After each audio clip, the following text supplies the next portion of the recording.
Sebelumnya, Assalamualaikum warahmatullahi wabarakatuh. Di sini kami dari kelompok 6 MBS 4C yang terdiri dari Anjarwati, Ferdi, Dia, dan Adinda Sela akan menjelaskan mengenai dasar-dasar intelijen bisnis, database, dan manajemen informasi. Untuk bab pertama, kita akan menjelaskan mengenai mengorganisasikan data dalam lingkungan file tradisional. Yang pertama, sistem informasi manajemen itu menyediakan program informasi yang relevan, tepat waktu, kemudian akurat.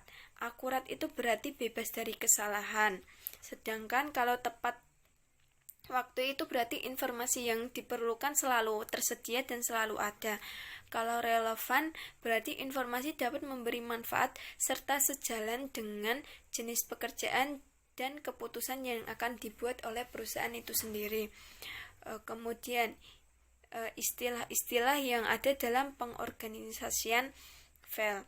Nah, berikut sistem komputer mengorganisasi data berdasarkan suatu hierarki yang dimulai dari bit, byte, field, record, file, dan database. Di antaranya, bit itu mewakili unit terkecil yang dapat ditangani komputer. Kemudian, byte merupakan sekelompok bit yang mewakili satu buah karakter tunggal yang dapat berupa huruf, angka, atau simbol yang lainnya. Kemudian yang ketiga ada field. Field merupakan sekelompok karakter membentuk kata, beberapa kata atau serial angka seperti nama atau usia seseorang. Yang berikutnya ada record. Record itu merupakan sekumpulan dari field yang saling berhubungan seperti nama siswa, mata pelajaran, tanggal, serta tingkat nilai. Sedangkan untuk file merupakan sekumpulan record. Suatu record itu menggambarkan suatu entitas. Sebuah entitas dapat berupa orang, tempat, barang, ataupun peristiwa yang dapat kita simpan dan kelola sebagai informasi. Setiap karakteristik atau penggambaran kualitas suatu entitas khusus disebut atribut. Sebagai contoh, nomor mahasiswa, mata pelajaran, nilai, itu adalah atribut dari entitas mata pelajaran. Kemudian kita menginjak ke bab masalah-masalah dalam lingkungan data tradisional.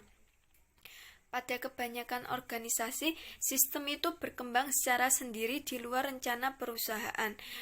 Misal ada akuntansi, keuangan, manufaktur, sumber daya manusia, penjualan, serta pemasaran. Semuanya mengembangkan sistem dan file data tersendiri. Pengembangan data tradisional. Apabila berjalan selama bertahun-tahun, organisasi tersebut akan terbebani oleh ratusan program dan aplikasi yang sangat sulit dirawat. Jadi itu akan ribet, istilahnya penggandaannya itu susah. Seperti itu. Nah, ini berikut masalah-masalah yang timbul, diantaranya ada redundansi dan inkonsistensi data. Redundansi data adalah kehadiran data ganda pada beberapa file data yang tersimpan di beberapa tempat atau lokasi. Redundansi data terjadi ketika kelompok-kelompok yang berbeda pada sebuah organisasi secara independen mengumpulkan data yang sama dan menyimpannya masing-masing mesin, menyebabkan terjadinya inkonsistensi data, di mana atribut-atribut yang sama memiliki nilai-nilai yang berbeda. Jadi itu datanya menumpuk gitu. Kalau kita mencari lagi agak sulit. Yang kedua, masalah kedua itu ada ketergantungan program data. Ketergantungan program data mengacu pada satu paket yang tersimpan pada file dan diperlukan oleh program-program tertentu untuk memperbarui dan mengolah file-file tertentu, sehingga program tersebut perlu mengubah data. Setiap program komputer tradisional perlu menjelaskan lokasi dan sifat yang bekerja padanya. Setiap program harus merubah 5-sampai digit untuk kode inskripsi. Untuk mengimplementasikan program tersebut butuh biaya jutaan dolar. Jadi kalau untuk masalah yang kedua ini, tingkat beban biayanya itu lebih banyak karena harus merubah minimal itu 5-9 digit. Terus yang kemudian kurangnya fleksibilitas. Setiap program tradisional dapat mengirimkan laporan rutin sesuai jadwal setelah upaya pemrograman yang ekstensif, namun tidak dapat mengirimkan laporan-laporan yang ad hoc atau merespon kebutuhan informasi yang tidak dapat diantisipasi pada kondisi waktu tertentu. Yang kemudian ada sistem keamanan yang buruk. Karena longgarnya pengendalian dan pengolahan terhadap data, akses dan penyebaran informasi menjadi tidak terkendali. Manajemen mungkin tidak memiliki cara untuk mengetahui siapa yang mengakses atau merubah data organisasi. Terus untuk yang berikutnya adalah kurangnya ketersediaan dan pendistribusian data. Karena bagian informasi yang terdapat pada file-file yang berbeda dan bagian-bagian organisasi tidak dapat dihubungkan satu sama lain, jelas adalah tidak mungkin untuk mendistribusikan dan mengakses informasi pada waktu bersamaan. Informasi tidak dapat mengalir dengan baik area fungsional pada bagian dan divisi-divisi organisasi. Jika angka tahun nilai yang ditemukan pada bagian informasi yang sama saling berbeda, mereka mungkin tidak akan menggunakan sistem tersebut karena mereka tidak dapat mempercayai akurasi datanya. Jadi itu untuk keamanan dan pendistribusian datanya tuh kurang bisa dipercaya karena rentan banget untuk filenya tuh B. Pendekatan database untuk pengelolaan data dibagi menjadi 3. Yang pertama, sistem manajemen database. Sistem manajemen database atau DBMS adalah perangkat lunak yang memungkinkan suatu organisasi memusatkan data, mengelola mereka secara efisien, dan menyediakan akses terhadap data yang disimpan oleh program aplikasi. DBMS meringankan pekerjaan pemrograman dan pengguna dengan cara memahami di mana dan bagaimana suatu data disimpan dengan memberikan tampilan terpisah pada data fisik dan data logis. Perangkat lunak DBMS memungkinkan database fisik dapat diakses secara logis oleh pengguna akhir. Sebagai contoh, untuk database sumber daya manusia, anggota Departemen Bagian Penggajian mungkin memerlukan data seperti nama karyawan, nomor jaminan sosial, gaji bruto, dan gaji neto. Data yang digunakan pada tampilan-tampilan ini disimpan pada suatu database tunggal, di mana mereka dapat dikelola lebih mudah oleh organisasi.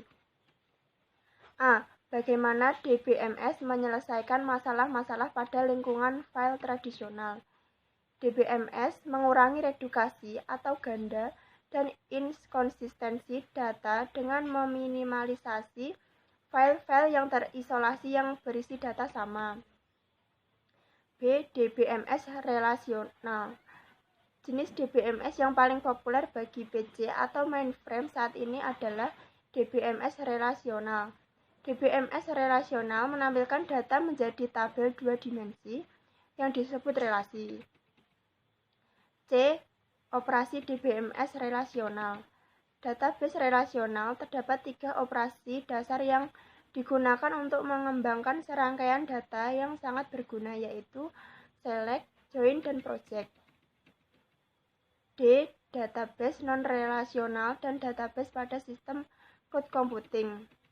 Sistem manajemen database non-relasional menggunakan model data yang fleksibel dan dirancang untuk mengelola data berukuran besar yang didistribusikan pada banyak perangkat serta mempermudah dalam meningkatkan atau menurunkan skalabilitas. Yang kedua adalah kapasitas sistem manajemen database. A. Meminta data dan melaporkan.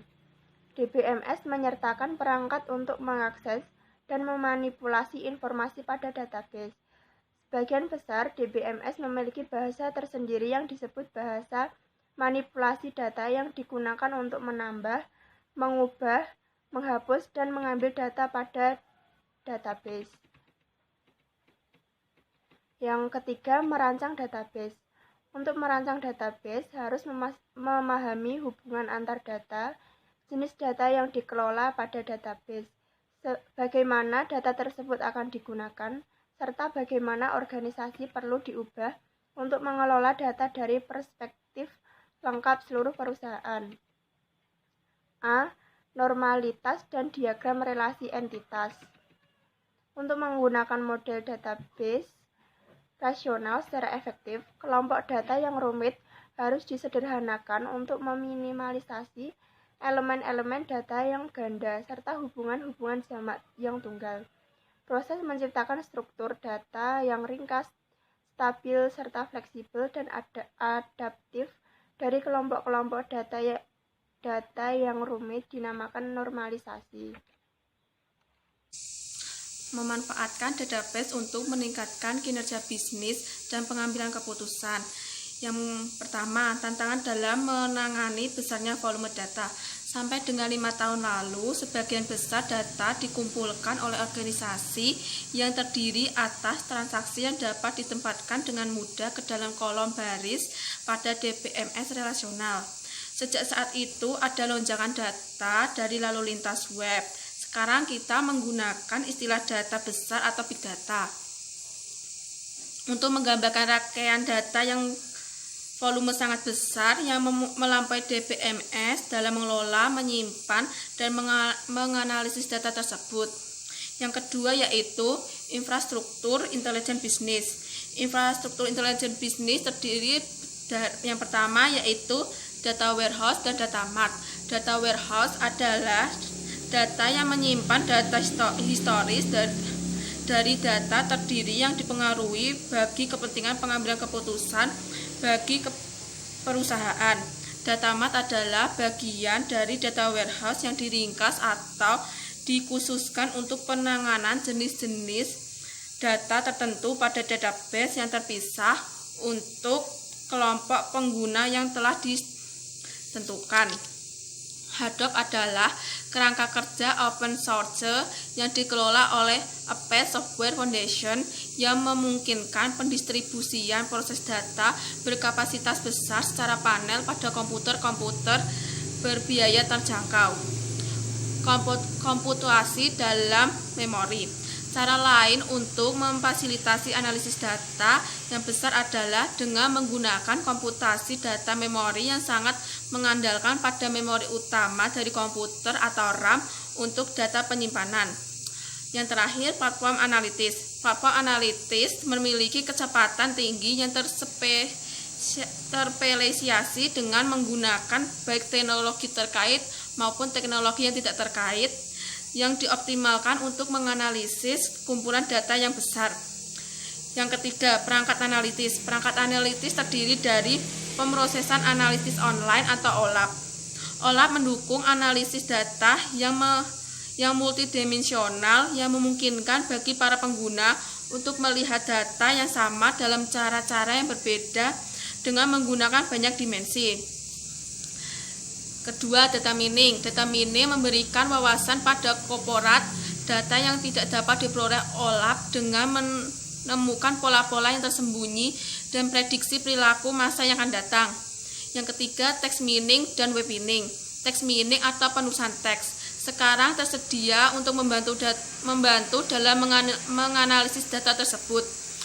Sedangkan web mining adalah ekstraksi pola-pola penting dan bermanfaat namun tersimpan secara implisit pada kumpulan data yang relatif besar pada layanan World Wide Web atau WWW. Yang selanjutnya ialah mengelola sumber data. Yang pertama ialah menetapkan kebijakan informasi. Kebijakan informasi menentukan aturan organisasi dalam hal pembagian, penyebaran, perolehan, standarisasi, klasifikasi, dan penyimpanan informasi. Undang-undang kebijakan informasi menjelaskan prosedur dan akuntabilitas yang spesifik, mengidentifikasikan informasi dapat saling dibagikan oleh pengguna dan unit organisasi, di mana informasi dapat didistribusikan dan siapa yang bertanggung jawab untuk memperbarui dan memelihara informasinya.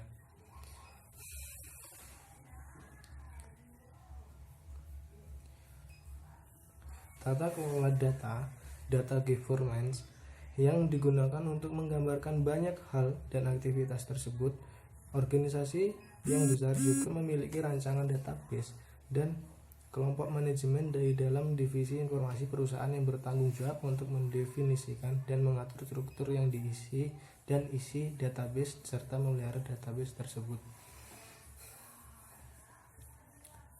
Yang kedua ialah memastikan kualitas data. Data yang tidak akurat, tidak tepat waktu, atau tidak konsisten dengan sumber informasi lainnya akan mengarah pada pengambilan keputusan yang tidak tepat. Penarikan kembali produk dan kerugian finansial dari permasalahan kualitas data tersebut disebabkan oleh data ganda dan tidak konsisten yang dihasilkan oleh banyaknya sistem yang dimasukkan di dalam warehouse. Sebagai contoh, sistem pemesanan penjualan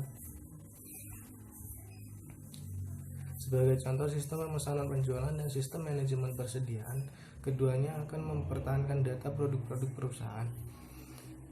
Namun sistem pemesanan penjualan menggunakan sistem nomor barang dan sistem persediaan menyebut atribut yang sama dengan nomor produk. Sistem penjualan, persediaan atau manufaktur dari seorang pengecer akan menggunakan kode-kode yang berbeda untuk mewakili nilai dari sebuah atribut. Jika database dirancang dengan tepat dan standar yang keseluruhan perusahaan ditentukan dengan baik, maka elemen data yang mengalami duplikasi atau tidak konsisten akan diminimalkan. Sebagai besar permasalahan kualitas dan bersumber dari kesalahan data. Data quality audit yang merupakan struktur keakuratan dan tingkat kelengkapan dari sebuah sistem informasi. Pembersihan data cleaning, terdiri atas kegiatan mendeteksi dan mengoreksi data dalam database yang tidak benar, tidak lengkap, tidak terformat atau berlebihan. Pembersihan data tidak hanya untuk mengoreksi data, tetapi juga menekankan konsistensi di antara serangkaian data berbeda yang berasal dari sistem informasi yang terpisah. Terima kasih. Itu yang dapat kami sampaikan dari kelompok 6. Bila ada salah kata yang kurang berkenan di hati, kami mohon maaf sebesar-besarnya. Akhir kata, wassalamualaikum warahmatullahi wabarakatuh.